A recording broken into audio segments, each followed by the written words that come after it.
Hey everybody, welcome back to the K2N Online Paddle School. We are back here on YouTube, and this week we're spending some time breaking down and understanding how to maximize your starts. Today we're going to go through some of the mechanical aspects that go into getting a craft from stopped to going effectively, and then we're going to talk about some of the broader implications of strategy and how to apply this to your advantage and how to minimize a start leading to a poor performance. Whenever we start a race or a time trial or even a workout, there's a sense of urgency to push as hard as we can, as quickly as we can. And there are a lot of different ways to go about this in an effective and efficient way. Ultimately, when we're looking at the paddlecraft, especially a hull that is very long in nature, it takes a few strokes and it takes time to get this craft up to speed. It is a common error to see paddlers try to bring the stroke rate up too high too soon as they begin trying to start. And so what ends up happening is you can't get from the start of a stroke to the end of the stroke with a meaningful amount of force that quickly.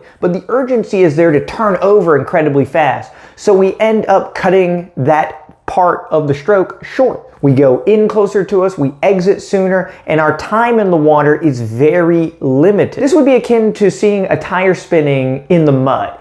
It is making these full revolutions, and in theory, it should be moving a set distance based on the revolutions per minute.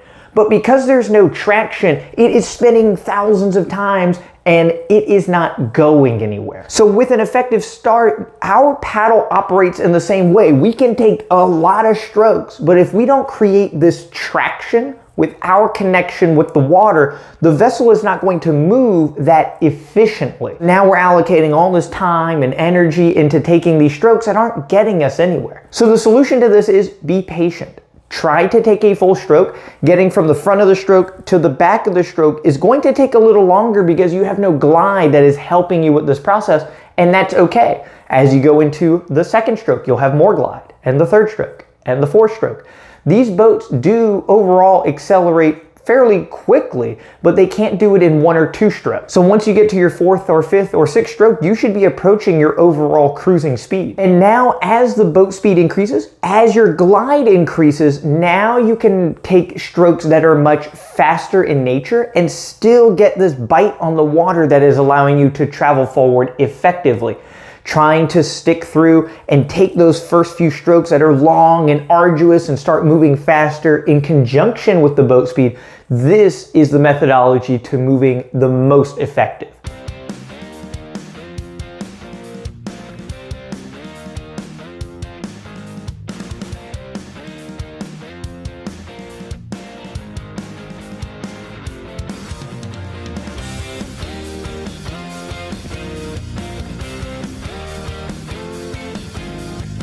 And this is something that you can go out and practice and try to get an idea of how far it takes you to go 10 meters or 20 meters and go through these different methodologies. But bear in mind, the distance that you are traveling is a huge reflection of the intensity that the start should be.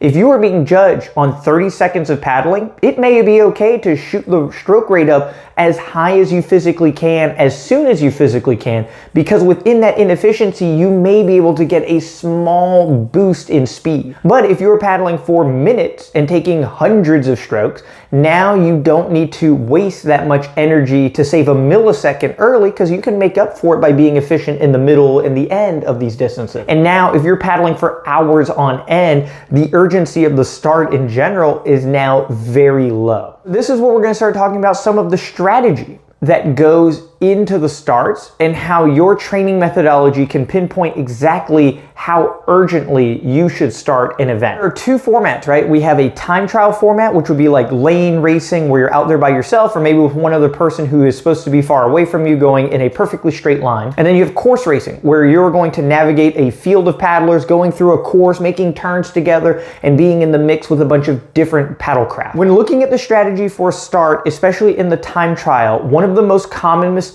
that paddlers will make is they will start too aggressively and they will start for much too long. Looking at this from a math standpoint, if you know how fast it takes you to do 500 meters and you're doing it at 6 miles per hour, if you start and push to 6.5, 7.5 miles per hour in the beginning, When we look at how that math is going to even out, it is working against you.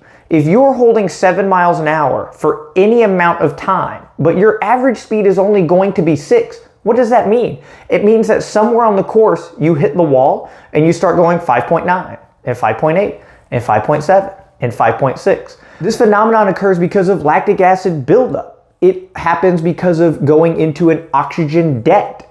These are concepts that when you build up fatigue, you have to carry it throughout the rest of that time trial. So having the world record in the first 250 meters sets you up for failure in the next 250 meters because your speed can dramatically drop and drop and drop until the average speed is lower than what it potentially could be. So in this scenario, what is the best strategy? If you're only going to go about 6 miles an hour, your start should only bring you up to 6 miles an hour, and you want to try and hold that consistent pace the entire way. The lowest form of racing is going fast early and going slow and praying for the end.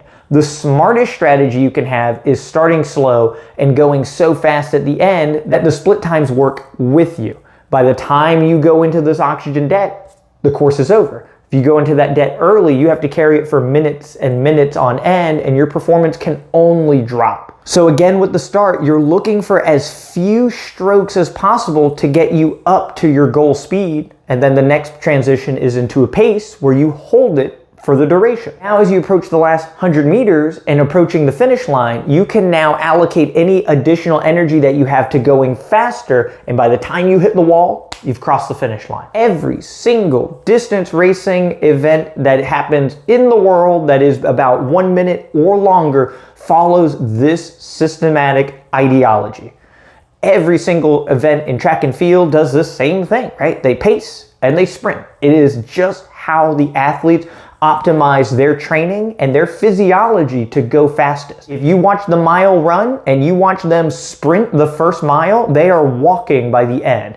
They always start slowest and build and build and build on this speed because they know exactly the split times that they're looking for. And this is where your training comes in to be so important, is identifying what your capabilities are and then morphing a plan to maximize it. So now looking at course racing, there are more things going on within course racing where a very hard start that is outside of your overall threshold, especially for long distance racing, can be invaluable to your success. In course racing, you have to navigate traffic.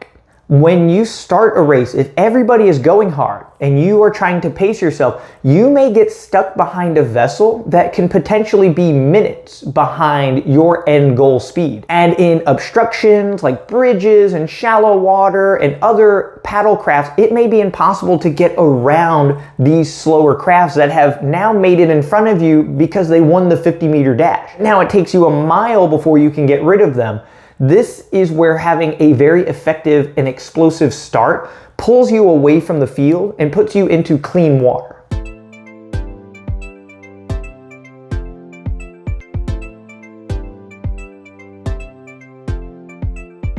The other implication going on in course racing would be drafting. If you can pull out to the front as you look left and right, there will be paddlers that are also going at about your speed, and you can now make these decisions to go over to them and start working together in order to draft. If they go fast and you're waiting in the back for something else to happen, you may not catch up to them for miles and miles, and if they are in a draft pack, it is incredibly hard to close that gap as an individual. It is a better strategy to be in that pack of racers as soon as you can. That way, when you're paddling, you can work less and go faster. If you're stuck by yourself, you have to work harder to go faster, and this works against you against a paddler that may be resting their heart rate to hold a speed that you have trouble maintaining. Even in these situations, you need to identify what are your goal split times for each mile and try to make sure that you do transition back into this pace. If you keep pushing and pushing and pushing, there's going to be a point where you can't go anymore. You're in this oxygen debt, and the only way you can reclaim that oxygen is by going slower and having less performance output. And if you're on a long distance race course, it's brutal being out there for an additional 90 minutes